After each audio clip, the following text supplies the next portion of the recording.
राज्यातील सहकारी आणि खासगी दूध प्रकल्पांना दूध पुरवठा करणाऱ्या दूध उत्पादकांना देण्यात येणाऱ्या 5 रुपयांऐवजी 7 रुपये अनुदान देण्याचा निर्णय राज्य मंत्रिमंडळाच्या बैठकीत घेण्यात आला। या निर्णयामुळे शेतकऱ्यांना दुधासाठी प्रति लिटर 35 रुपये भाव यापुढेही मिळत राहणार आहे।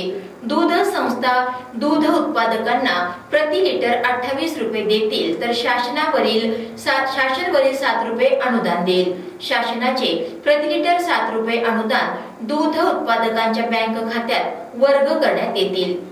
राज्यात गाईच्या दुधाचे दर पडल्याने दूध उत्पादकांना अनुदान देण्याचा निर्णय महायुती सरकारने घेतलाय। ही योजना 1 ऑक्टोबर 2024 पासून राबवण्यात येईल। राज्यातील सहकारी आणि खासगी दूध प्रकल्पांना दूध पुरवठा करणाऱ्या दूध उत्पादकांना देण्यात येणाऱ्या 5 रुपयांऐवजी 7 रुपये अनुदान देण्याचा निर्णय राज्य मंत्रिमंडळाच्या बैठकीत घेण्यात आला आहे। या निर्णयामुळे शेतकऱ्यांना दुधासाठी प्रति लिटर 35 रुपये भाव यापुढेही मिळत राहणार आहे। दूध संस्था दूध उत्पादकांना प्रति लिटर 28 रुपये देतील, तर शासन वरील 7 रुपये अनुदान देईल। शासनाच्या वतीने प्रति लिटर 7 रुपये अनुदान दूध उत्पादकांच्या बँक खात्यात वर्ग करण्यात येतील।